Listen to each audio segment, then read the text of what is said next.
कुंती के 4 पुत्र कर्ण, युधिष्ठिर, अर्जुन और भीम थे, जबकि पांडु की दूसरी पत्नी माद्री के दो पुत्र नकुल और सहदेव थे।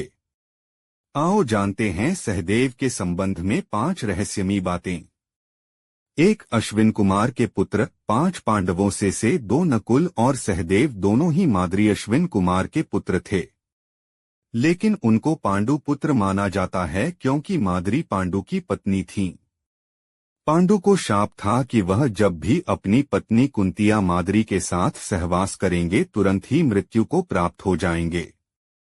इसीलिए कुंती को प्राप्त मंत्र शक्ति के बल पर 4 पुत्र उत्पन्न हुए और वही मंत्र विद्या उन्होंने माद्री को बताई, जिसने उनको 2 पुत्र हुए। इस तरह दोनों को 6 पुत्र मिले, जिसमें 1 कर्ण भी थे। मद्रदेश के राजा शल्य नकुल सहदेव के सगे मामा थे। शल्य श्रीराम के कुल से थे।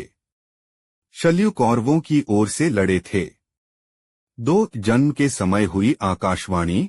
जब नकुल और सहदेव का जन्म हुआ तब आकाशवाणी हुई कि शक्ति और रूप में ये जुड़वा बंधु स्वयं जुड़वा अश्विनों से भी बढ़कर होंगे। दोनों को ही अश्विनी कुमारों के औरस और पांडु के क्षेत्रज पुत्र कहते थे। 3 चिकित्सक, यह भी अपने पिता और भाई की तरह पशुपालन शास्त्र और चिकित्सा में दक्ष थे और अज्ञातवास के समय विराट के यहाँ इन्होंने भी पशुओं की देखरेख का काम किया था। ये गाय चराने का कार्य भी करते थे। 4 महाभारत युद्ध में सहदेव के अश्व के रथ के अश्व तितर के रंग के थे और उनके रथ पर हंस का ध्वज लहराता था। माना जाता है कि मृत्यु के समय उनकी उम्र 105 वर्ष की थी। सहदेव अच्छे रथ योद्धा माने जाते हैं। इन्होंने शकुनी और उसके पुत्रों का वध कर दिया था। 5 त्रिकालदर्शी थे सहदेव। सहदेव ने द्रोणाचार्य से ही धर्म, शास्त्र, चिकित्सा के अलावा ज्योतिष विद्या सीखी थी। सहदेव भविष्य में होने वाली हर घटना को पहले से ही जान लेते थे।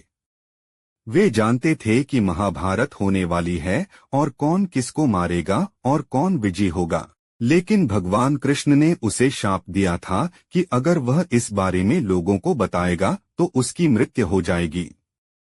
सहदेव के धर्मपिता पांडु बहुत ही ज्ञानी थे। उनकी अंतिम इच्छा थी कि उनके 5 बेटे उनके मृत शरीर को खाएं ताकि उन्होंने जो ज्ञान अर्जित किया है वह उनके पुत्रों में चला जाए।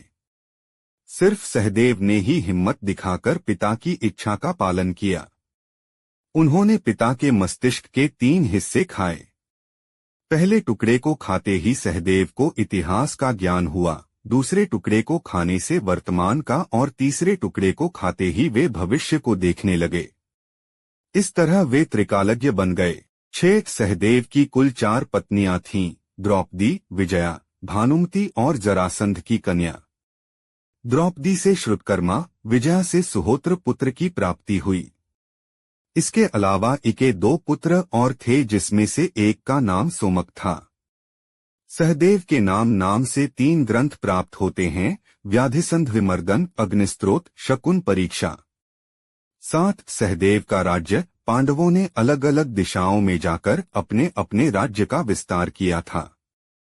सहदेव ने त्रैपुर एवं पौरवेश्वर राजाओं को परास्त कर दक्षिण भारत के समुद्र तटवर्ती राजाओं को परास्त किया था। उन्होंने शूरपाक, तालाकट, दंडक, समुद्रद्वीपवासी, म्लेच्छ, निषाद, पुरुषाद, कर्णप्रावरण, नरराक्षसयोनि, कालमुख, कोलगिरी, सुरभिपट्टन, ताम्रद्वीप, रामक पर्वत और तिमिंगल आदि राजाओं के राज्य को अपने अधीन कर लिया था। लाइक, सब्सक्राइब, शेयर करें। मिलते हैं अगली वीडियो में। धन्यवाद।